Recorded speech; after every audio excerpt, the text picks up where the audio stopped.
தனியார் சார் நிகழ்ச்சி நான் உங்ககிட்டேருந்தே தொடங்குறேன். ரொம்ப நாளாக அதிமுக பாஜக கூட்டணின்ற பேச்சுவார்த்தை அடிபட்டுக்கிட்டே இருக்குது. மாறி மாறி அதிமுக பாஜகவினுடைய முக்கிய நிர்வாகிகள் டெல்லியில் முகாமிடுறாங்க. என்னதான் கணக்கு இது? ஏற்கனவே அது திட்டமிட்ட கணக்கு. புரட்சித் தலைவர் அம்மா மறைவுக்கு பிறகு தொடர்ந்து பாரதிய ஜனதா அண்ணா திராவிட முன்னேற்ற கழகத்தை தன் கட்டுப்பாட்டில் வைத்திருக்கிறது என்பதை நம்ம உறுதிபட நாளெல்லாம் சொன்னேன். ஆனா எடப்பாடி தலைமையிலான அதிமுக 2024 நாடாளுமன்ற தேர்தலில் தேர்தல் உறவை அது துண்டித்துக் கொண்டது. ஆனாலும் கூட டெல்லி தலைமையில் அல்லது அரசியல் உறவை அவர் துண்டித்துக் கொள்ளல. அது தேர்தல் உறவு நாடாளுமன்ற பொது தேர்தலில் அதிமுக பாஜக உறவு துண்டித்துக் கொண்டதற்கு கூட அண்ணாமலை என்கின்ற மாநில தலைவரினுடைய தனிப்பட்ட ஈகோ அந்த விமர்சனத்தோடு துண்டித்துக் கொண்டார்களே அல்லாமல் பாஜகவின் தலைமையோடோ அல்லது அதிமுக பாஜக ஒரு தத்துவ கோட்பாட்டு நிலையிலோ அல்லது மத்திய அரசினுடைய திட்டங்களின் அடிப்படையிலேயோ அது மாறுபடவோ வேறுபட்டு உறவை துண்டித்துக் கொள்ளல. மாறாக அதிமுக தலைமை அல்லது ஒட்டுமொத்த அதிமுகவின் பல்வேறு முகாமைகள் டிடிவியோ சிதமாவோ ஓபிஎஸ்ஓ எடப்பாடியோ டெல்லி தலைமையை பாஜகவை அவர்கள் எந்த இடத்திலும் விமர்சிக்கவில்லை. மத்திய அரசாங்கத்தையும் எந்த குற்றச்சாட்டோ விமர்சனமோ குறையோ அன்று முதல் இன்று வரை சொல்லல. 2017 புரட்சி தலைவி அம்மா 2016 டிசம்பர் 5 மறைவுக்கு பிறகு 2017 பிப்ரவரி 17 இருந்து இன்று வரை பாஜகவோடு அவர்கள் நெருக்கமாக கரம் பற்றியே பயணிக்கிறார். ஆகவே இந்த சூழ்நிலையில நம்ம 2026 தேர்தலை ஒட்டி நம்ம இப்ப 2026 சட்டமன்ற பொது தேர்தலில் அதிமுக பாஜக உறவு உறுதிப்பட வேண்டும் என்பதுல எடப்பாடிக்கும் அல்லது அதிமுகவின் மற்ற முகமைகளுக்கும் பாஜகவின் தலைமைக்கும் ஒரு ஒரு ஒரு ஒரு அவசியம் இருக்கு. ஏன்னா உங்களுக்கு பொதுவா திராவிட முன்னேற்ற கழகத்தின் ஆட்சியை அகற்றுவதற்கு தனித்து அதிமுகவால் களத்தில் போட்டியிட்டு வெல்ல முடியாது. அல்லது இப்பொழுது இருக்கிறதை போல பாஜக என்டிஏ தேசிய ஜனநாயக கூட்டணியாலையும் திமுகவினுடைய அந்த ஒற்றுமையை அல்லது இந்தியா கூட்டணியை வீழ்த்த முடியாது. ஆகவே இணைந்து இந்த முறை தேர்தலை சந்திப்பது என்கின்ற முடிவுக்கு அதிமுகவினரும் முடிவுக்கு வந்து விட்டார்கள். பாஜகவும் அந்த முடிவுக்கு வந்து விட்டது. ஆகவே இப்பொழுது நேரடியாகவும் மறைமுகமாகவும் திரைமறைவிலும் பேச்சுவார்த்தை நடைபெறுகிறது. அதுதான் இன்னைக்கு நிர்மலா சீதாராமன் நிதியமைச்சர் அம்மாவை போய் தம்பி வீரனை பார்க்கிறாரு, சி.வி. சண்முகனை பார்த்ததா சொன்னாங்க, செங்கோட்டையன் பார்க்கிறதா சொல்றாங்க. இப்ப பாம்பன் பாலம் திறப்பு விழாவுக்கு தமிழ்நாட்டுக்கு இருக்கிற நம்முடைய பிரதம அமைச்சர் மோடி ஐயாவையும் இப்ப சந்திப்பதற்கு எடப்பாடி நேரம் கேட்டிருக்கிறதா. அந்த இடத்துலதான் தனியரசு முக்கியமான 3 புள்ளி இந்த இடத்துல உருவாகுது.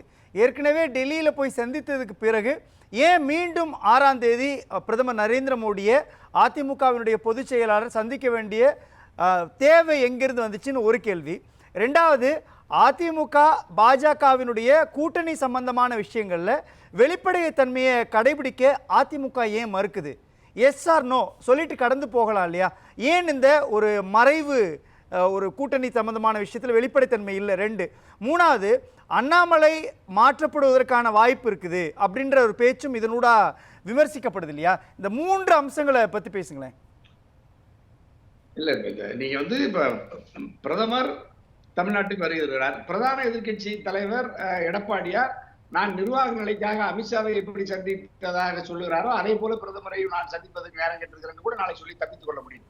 ஆனால் உள்ளூர் அவர்களுக்குள் ஒரு எதிர்கட்சி தலைவர் அண்ணா திராவிட முன்னேற்ற கழகத்தின் பொதுச் செயலாளர் எதிர்காலத்தில் அதாவது இப்பொழுது அதிகாரபூர்வமான அறிவிப்பில் இல்லாத கூட்டணியில் இருக்கிற எடப்பாடியும் மோடியும் அறிவிப்பு வருகிற வரை தமிழ்நாட்டிற்கே வருகிற பொழுது மரியாதை மொத்தமா சந்திப்பதுதான் இயல்புங்கிற அடிப்படையில ஒரு கட்சியினருக்கு மத்தியிலையும் நாட்டு மக்கள் மத்தியிலையும் ஒரு நட்புணர்வு நல்லுணர்வு நேரடியாகவும் மறைமுகமாகவும் உறவுகள் இருக்கிறத வெளிப்படுத்த வேண்டிய அவசியம் பாஜகவுக்கு மோடியாவுக்கு இருக்கிறது, அதிமுகவுக்கு எடப்பாடிக்கு இருக்கிறது. ஆகவே அவர் இப்பொழுது ஐயா மோடியை வருகின்ற 6ஆம் தேதி சந்திக்க நேரம் கேட்டிருக்கிறார். நேரம் ஒதுக்கப்பட்டதாக அதுல இன்னொரு அம்சம் இருக்கு இல்லையா? உள்துறை அமைச்சர் அமித்ஷாவை முதலில் சந்திக்கிறார், 2வது பிரதமரை சந்திக்கிறார் அப்படின்றது 2ஆம் கட்ட பேச்சுவார்த்தைன்னு எடுத்துக்க முடியுமா? அதுக்கான டாட் இருக்குதா? கனெக்ட் பண்ண முடியுமா? இல்ல அந்த அளவுக்கு நேரடியா மோடி ஐயா அதாவது இவர்களுக்குள்ள ஒப்பந்தம் எல்லாம் உறுதி செய்யப்பட்டு இறுதி செய்யப்பட்ட பிறகுதான் நீங்க மோடியாவை எப்பொழுதும் சந்திப்பாங்க. அதுதான் புரோட்டோகால், அதுதான் முறை. ஆகவே இப்பொழுது சந்திப்பது என்பது ஒரு மரியாதை நிமித்தமான சந்திப்பு தான். அதுல எல்லாம் நமக்கு ஒண்ணும் இல்லை. இப்பொழுதே கூட்டணி குறித்து எடப்பாடி விரிவாக ஐயா மோடியோடு பேசுவாரா, அல்லது மோடி இவர்களோடு அரசியல் குறித்து கூட்டணி குறித்தெல்லாம் விரிவா பேசுவாரான்னா கட்டாயமா பேச மாட்டாங்க. ஆனா மரியாதை நிமித்தமா உங்களுடைய விருப்பத்தை நான் நிறைவேற்றுகிறேன் அப்படின்னு நான் இவர் போய் வரவேற்பாரு. அதிமுக பாஜக உறவை நான் விரும்புகிறேங்கிற செய்தியெல்லாம் கூட பாஸ் பண்ணலாம். அதற்கு பிறகு யாரு அதுல முதலமைச்சர் வேட்பாளர், அப்புறம் அமித்ஷா ஐயா சொல்ற மாதிரி தேசிய ஜனநாயக கூட்டணி ஆட்சி தான் அமையும் அப்படிங்கிறதுல எல்லாம் ஒரு சிக்கல் நெருக்கடி இருக்கு. அது குறித்தெல்லாம் நீங்க ஒரு விவாதிக்கிற அளவுக்கு அங்க நேரம் கிடைக்காது. அல்லது எடப்பாடியும் அதை குறித்து பேச மாட்டார், மோடி ஐயா அதை குறித்து பேச மாட்டார். அந்த சந்திப்புக்கான தேவை என்ன இருக்குன்னு அதே நாள்ல வந்து அதிமுகவினுடைய முன்னாள் ஒருங்கிணைப்பாளர் ஓ பன்னீர்செல்வமும் சந்திக்க போறதா சொல்றாங்க இல்லையா? இப்போ இரண்டாவது சந்திப்பா உள்துறை அமைச்சரை தொடர்ந்து பிரதமரை சந்திக்க வேண்டிய இந்த புள்ளியில ஓபிஎஸ் உடைய சந்திப்பும் நடக்க போகுது அப்படின்றப்போ இதை எப்படி புரிஞ்சுக்கிறது? கண்டிப்பா ஓபிஎஸ் சந்திப்பாரு, டிடிவி சந்திப்பாரு. கூட்டணி கட்சியினுடைய என்டிஏவில் இருக்கிற எல்லா தலைவர்களும் நீங்க நம்ம எல்லாத்துக்கும் தெரியும் அங்க அங்க சந்திப்பாங்க. அந்த வரவேற்பு அந்த புரோட்டோகால் லிஸ்ட்ல இருப்பாங்க. இப்ப அந்த பல்வேறு நீதி கட்சி நம்ம ஏசி சண்முகன் இருப்பாரு, ஜான் பண்டன் இருப்பாரு. இப்ப ஏற்கனவே இருக்கிறவங்க எல்லாம் கட்டாயமா பட்டியலில் இருப்பாங்க. அந்த அடிப்படையில் இவர்களை எல்லாம் மரியாதை நிமித்தமா பண்ணி சந்திப்பார். தனிப்பட்ட முறையில் நேரம் ஒதுக்கி சந்திக்கிறத பொறுத்த வரைக்கும் ஓபிஎஸ் அண்ணனோடு அல்லது எடப்பாடியோடு பெரிய நீண்ட நேரம் எல்லாம் கட்டாயமா நேரம் இருக்காது. பிரதமர் அப்படி சந்திக்க மாட்டார். மரியாதை நிமித்தமான சந்திப்பாகவும் அல்லது ஏதாவது தமிழ்நாடு சார்ந்து கோரிக்கை வைக்கிற சந்திப்பாகவும் எடப்பாடி அந்த சந்திப்பை பயன்படுத்திக் கொள்வார் என்று நான் கருதுகிறேன். அப்புறம் அண்ணாமலை தமிழ்நாட்டு பாஜகவின் தலைவராக நீடிப்பாரானா, அதிமுக பாஜக தேர்தல் உறவு உறுதி செய்யப்பட்டு விட்டால் எடப்பாடியினுடைய கோரிக்கையின் அடிப்படையிலோ அல்லது ஏற்கனவே இருந்த கசப்பான அனுபவங்களின் அடிப்படையில் அண்ணாமலை இருப்பது ஒரு சங்கடத்தை தரும் என்பதனால் அண்ணாமலை தற்காலிகமாக தமிழ்நாட்டு பாஜக தலைவர் பொறுப்பிலிருந்து விடுவிக்கப்படுவதற்கான வாய்ப்பு இருக்கு. ஒரு கால் பாஜக அதிமுக அதாவது எடப்பாடி பாஜக அணி தேர்தல் உறவு மலரவில்லை என்றால், அதற்கு எடப்பாடி சம்மதிக்கவில்லை என்றால் அண்ணாமலையே தொடருவார். இல்ல அங்கதானே ரொம்ப முக்கியமான ஒரு கேள்வி வருது. அதிமுகவினுடைய பொதுச் செயலாளர் எடப்பாடி கே பழனிசாமியோடைய முக்கியமான டிமாண்ட்ல ஒன்னா இருந்தது அண்ணாமலை மாநில தலைவர் பதவியிலிருந்து மாற்றணும் அப்படின்னு சொன்னாங்க. அஃபிஷியலா இதுவரை யாரும் சொல்லல, ஒரு பொலிட்டிக்கலா பேசிட்டு இருக்கக்கூடிய ஒரு கருத்தா இருக்குது. ரெண்டாவது ஓபிஎஸ்ஐ எந்த காரணத்தை கொண்டும் அதிமுகவில் சேர்க்க மாட்டோன்ற புள்ளி இருக்கு இல்லையா? இந்த ரெண்டு டிமாண்ட் அடிப்படையில அடுத்து நகரக்கூடிய நகர்வுன்றது இருக்குமா?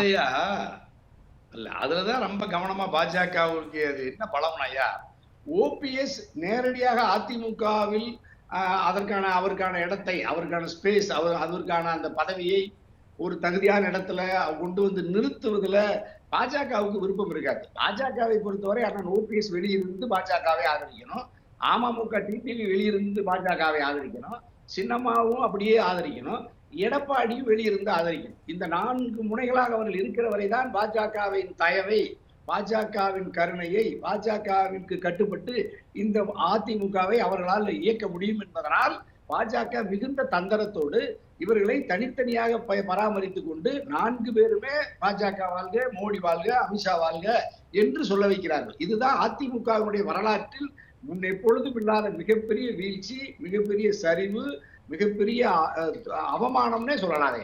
அப்ப அதிமுக என்கின்ற மிகப்பெரிய பாரிய திராவிட பேரியக்கம் ஒரு வடநாட்டு இந்தி கட்சியை, ஒரு பாஜகவை இப்படி போய் அவர்கள் இப்ப மோடி கோபேக் மோடிங்கிறதெல்லாம் போய் இப்பொழுது வருகின்ற மோடியிடம் இவர்கள் தலைவர்கள் எல்லாம் போய் வரிசையாக காத்திருந்து நேரம் கேட்கிற அளவுக்கு இப்ப மோடியை இவர்கள் எல்லாம் பணிந்து பயந்து வரவேற்புங்கிறது பெரிய கொடுமை. அது இன்னும் சொல்ல போனா தமிழ்நாட்டுக்கு இப்ப நிதி தரலன்னு சொல்றாரு. ஆனா மோடியுடைய வருகை குறித்து எந்த இடத்துலயும் எதிர்ப்பே முன்முழுக்கப்படல. நீங்க மும்மொழி கொள்கையை ஏற்கணும், இந்தி திணிப்பை ஏற்கணும், நிதி தரமாட்டேன்னு சொல்றாரு. நாடாளுமன்ற தொகுதி மறுசீரமைப்புல பாஜக அல்லது மோடி ஐயா இதுவரைக்கும் எந்த உத்தரவாதி நாடாளுமன்றத்திலும் தரல, அல்லது வெளிப்படையா அமித்ஷா ஐயாவோ யாரும் இது வரைக்கும் சொல்லல. இந்த சூழ்நிலையில தமிழ்நாட்டுக்கு அவர் எந்த எதிர்ப்பும் இல்லாம வர்றாருன்னா, தமிழ்நாட்டில் இருக்கிற எல்லா அரசியல் கட்சிகளுமே பாஜகவை குறித்து ஒரு அச்சத்தோட பாக்குறாங்க. இல்ல அப்போ அப்ப நீங்க அதுல சொல்ற பிரதான நீங்க எதிர்க்கட்சி சொல்ற அதிமுக. புள்ளின்றது இந்த இடத்துல மாறுதா? இப்போ ஒரு பக்கம் வந்து தமிழ்நாட்டுக்குள்ள கூட்டணி ஆட்சி அப்படின்ற கோஷத்தை பாஜக கையில் எடுக்கிறது அப்படின்றது, ஆட்சியில பங்கு வாங்குறது, அதே சமயத்துல ஆதரவை நீங்க வெளியில இருந்து தாங்க, அந்த கால்குலேஷனை போடுறாங்களா பாஜகவினுடைய டெல்லி தலைமை? அதுதான்யா. இப்ப நீங்க நம்ம மற்ற ஆளுமைகள் எல்லாமே குறிப்பா எடப்பாடி கூட நேரடியா நீங்க வந்து இப்ப ஓபிஎஸ் அண்ணனோ இப்ப டிடிவியோ மற்ற மற்ற முகாம்கள்லாம் நேரடியா அதிமுகவை ஒன்றுபடுத்த வேண்டும் என்று அமித்ஷா ஐயா விரும்பினால், மோடி ஐயா விரும்பினால், பாஜக விரும்பினால், டெல்லி விரும்பினால் 24 மணி நேரத்துல எடப்பாடியால அந்த ஓர்மையை, அந்த இணைப்பை தடுக்க முடியாது. ஆனா அவர்கள் அப்படி அதிமுக ஒன்றுபட்டு விட்டால், ஒன்றுபட்ட அதிமுகவுக்கு தலைமை பொறுப்புக்கு யாரை கொண்டு வருவது என்கிறது சிக்கல். இப்ப ஏற்கனவே இருந்த சிக்கலில் இருந்து இன்னொரு புதுமையான ஒரு சிக்கலையும் பாஜக தோற்றுவித்து எடப்பாடியை இன்னும் பலகீனப்படுத்தி வச்சிருக்கு. அது குறிப்பா மேற்கு மண்டலம் தன்னுடைய ஒரே சமூகத்தை சார்ந்த அதிமுகவின் மிக மூத்த தலைவர்களில் ஒருவரான அண்ணன் செங்கோட்டையன் அவர்களையும் பாஜக இப்ப அவங்க கட்டுப்பாட்டில் வைத்திருக்கிறார்கள். அவரும் டெல்லி வருவதாகவும், டெல்லி நிதியமைச்சர் மாண்புமிகு நிர்மலா சீதாராமனை சந்தித்து பேசுவதாகவும், அமித்ஷாவை சந்தித்து பேசுற மாதிரியும் ஒரு செய்தி பார்க்கிறோம்.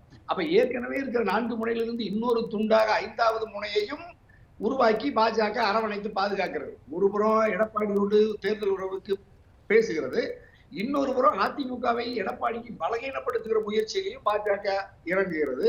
இன்னொரு புறம் ஏற்கனவே அது பல விசாரணை முகமைகளை ஏவி எடப்பாடியினுடைய உறவினர்கள் அல்லது அதிமுகவின் முன்னணி வைத்திலிங்கன் மாதிரியான முன்னணி நிர்வாகிகள், மூத்த நிர்வாகிகள் எல்லாம் அது இப்பொழுதும் வருமான வரித்துறை, அமலாக்க பிரிவு, மற்ற மத்திய குற்றப்புலனாய்வு அமைப்புகள் சிபிஐ மாதிரி அது வலையை விரித்து எல்லா இடத்திலும் எந்த நேரத்திலும் விசாரணையை துவக்குகிற மாதிரியான ஒரு சூழலை உருவாக்கி வைத்துக் கொண்டு இவர்களால் சுதந்திரமா செயல்படுத்த முடியாமல் ஒரு கஸ்டடியில் கட்டுப்பாட்டில் வச்சிருக்கு.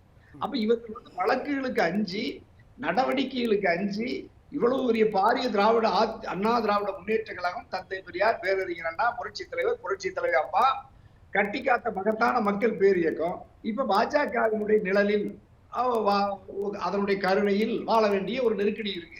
அப்ப 2 கோடி அதிமுகவின் தொண்டர்கள், 2 கோடி அதிமுகவின் தொண்டர்களும் 8 கோடி தமிழ்நாட்டு மக்களின் திராவிட கருத்தியலோடு தமிழ்நாட்டை பாதுகாத்த அண்ணா திராவிட முன்னேற்ற கழகம் திராவிட கருத்தியலுக்கு நேர் எதிரான ஒரு கோட்பாட்டு எதிரியோடு, கொள்கை எதிரியோடு பாஜகவோடு இவர்கள் கரம் பற்றி கொண்டு பணிந்து இவர்கள் கூட்டணிக்கு காத்திருக்கிற அவல நிலை.